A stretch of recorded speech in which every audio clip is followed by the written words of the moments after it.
Yo, what's up, everybody? So we're hanging out live. I'm doing a very impromptu live because I want to test a few things out. So this is typically what I do when I want to test some things out. I will go live on my Instagram. I'll go live on my YouTube channel. So this was not planned. This is totally like um, it came up last minute that I decided I wanted to sit down and answer some questions that came up earlier when I was on Instagram live today. And also for myself, selfishly, I wanted to see what it was like to run an Instagram live from my laptop. So right now I'm streaming to YouTube and I'm streaming to Instagram. So for the people that are hanging out on Instagram, what's going on? It's going to be a little bit different for me to communicate via Instagram because I don't get the same it's funny that person just texted me back that I needed to talk to. I don't get the same sort of comments on the StreamYard that I get when I'm looking at it when you guys are streaming on IG. So if you want to pop over to the YouTube channel, because I want this to be an open discussion, but essentially I want this to be an ask me anything kind of moment to spend 15 minutes here answering questions. I would love to even have people come up on stage, which would be so totally fire. But you can only do that if you're over on the YouTube channel, because then I can drop the link for you to come up. But earlier today, when I was running an Instagram live, I was doing a breakdown of the three things I learned when I paid $40,000 to do a 2-day mentorship with two billionaires. The billionaires were Grant Cardone and Brandon Dawson, his business partner. It was out here in Phoenix, Arizona. I mentioned that when I did that mentorship and I paid that money, I don't regret it. However, I do feel I stepped into the room too early. Inside that room, I learned some crazy valuable lessons that have ultimately stayed with me and are now becoming more applicable. And somebody had asked an amazing question. It was Kim. She asked, hey, when you're networking with people of such high level, how are you purposeful about your networking so that it's able to produce really for your life? Because we've all heard that saying, your network is your net worth. I know I've heard that a million times, and I want to talk about that right now. So check this out. Your network is your net worth only if you understand how to properly pour into your people. Your network isn't just going to grow you by status of simply knowing the right people. You're not going to get someone's phone number, for example. Like you could have Dwayne The Rock Johnson's phone number, but that doesn't necessarily change your life. What begins to change your life is when Dwayne The Rock wants to grow you and your business and your personal life in ways unimaginable. And what would cause a person of that caliber, a person of any caliber, really to want to grow another individual? You have to think about it from this standpoint that social currency is one of the most valuable forms of currency. And in order to be able to get returns on it, you need to make deposits first. If I open up a bank account at Chase, I can't just immediately begin withdrawing hundreds of thousands of millions of dollars. First, I need to put the money in. And this is what we forget about when we're thinking about our network. We actually have to remember I first need to go and drop the money in. So Gary Vaynerchuk, he wrote a book some years ago. It was called Jab, Jab, Jab, Right Hook. So jab, jab, jab, right hook. This concept was a philosophy behind how he looked at life, which was if we jab, jab, jab, or I'm going to replace this with give, give, give, right? Give value, give service, give information, be useful to the marketplace, be useful to your social group, keep pouring and pouring and pouring. They found that the more you give, you have permission to ask for the ask, and you're much more likely to receive the thing you ask for. They looked at this from like a study, right? Companies have been studying this for a very long time. And if you look at television kind of has mastered this to a degree that for an hour long of programming, they'll typically show you TV programming for about 47 minutes. And then there's maybe about 13 minutes or so of commercials, right? So it's 47 minutes of value, 13 minutes of asking. So you're really looking at like a ratio of about like 3.5 of give to a one ask. You want to think about the same sort of dynamic with your relationships. How can you make it that before you ask for anything, you've given at minimum 4 times, right? And in meaningful ways, not you give in ways that are meaningful to you, but you give in ways that are meaningful to your other people. So let me explain this concept in a way of being a farmer. If I'm going to go to my field and I'm going to ask my field to give me a harvest, I want to make sure that I'm putting in seeds so that the harvest can come. Now, imagine I only put in one seed. We know like every harvest doesn't always produce, every crop doesn't always come from a seed. There are sometimes you plant a seed and that seed just doesn't produce. It's natural, it's nature. There are times where you're going to give to a person and you haven't given enough yet to be able to ask for anything in return. This is why you want to be overabundant in your giving. You want to give so much that it becomes unlikely that you can't get one corn back.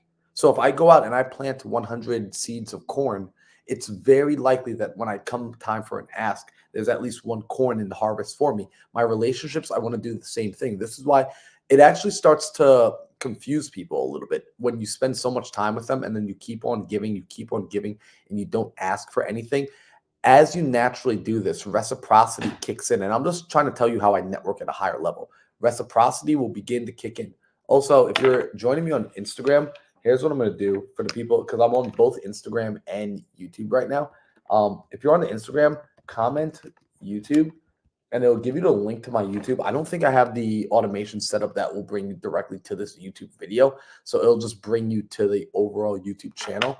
But come hang out with us on YouTube. I like it here. Also, if you're on YouTube, leave a comment. Love to know who's in the audience.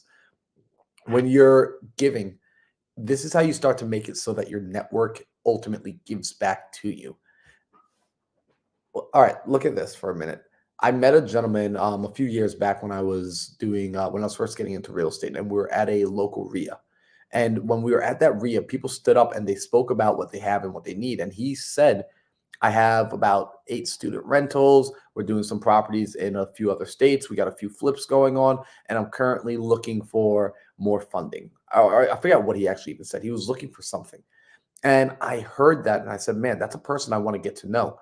So I went over, I started talking to him, and I asked him very politely, is it okay if I take you out for lunch or dinner? Right? Like, let me at least feed you. I said, do you eat? Can I take you out for a meal? And so I went and we got like a meal and I took care of the bill. And this is back when I had nothing. But I took care of the bill because I just wanted to give him, like, I wanted to give value to him. And I didn't know how else to give value. The only thing I knew is that I eat a lot. So I assumed other people eat. And that was the only way I knew how to give value. But as a result of giving value, he shared information with me. And because he shared information with me, again, I asked him, I was like, hey, what can I do to give back to you? And he said, just make sure you don't make today a waste of my time, right? In other words, use the information I give you. And so I became absolutely adamant about using the information he gave me to go about real estate and to make deals happen and to make money for both me and him. I actually sold him my very first deal. And I always I like to remind him and just give gratitude of like, hey, you're the reason I got started. And so I like to pour into him. And the reason I pour into him is because, again, I want to make deposits inside of other people's social currency. And it's true. Everything I ever say to him is all honest. However, I also just recognize that as I want to deepen relationships within my network so that my network wants to grow me, I have to pour into my network. This is what Gary Vee calls jab, jab, jab, right hook. So I want you to sit down and really think about this. Have you been pouring into your people? If you're not pouring into your people, it's going to be unreasonable for you to ask any favors, for you to ask for any sales. It's going to be unreasonable for you to ask them to partner with you, for them to trust you and believe you and to go further with you. However, if you are pouring into them, then you have permission to be able to ask the world of them because you're making more deposits than you are withdrawals. The same way I can go and pull money out of Chase is because I've made more deposits than I have withdrawals. So just keep this in mind for yourself. So that was a great question that Kim asked earlier. Absolutely freaking love that. And then this is funny because her question is on par with another answer to another situation, which is how do you grow? And the secret to growing, quite frankly, is it's not only giving, because giving is a part of it. Giving is only half the equation. You also have to leave yourself open to receive. So when you give, naturally, reciprocity is going to occur with other people where they actually will feel biologically inclined to give back to you. They want to give back to you the more you give. right? Like, for example, I saw Caroline pop on here. Caroline's one of those people that the more she gives to me, the more I naturally want to give back to her.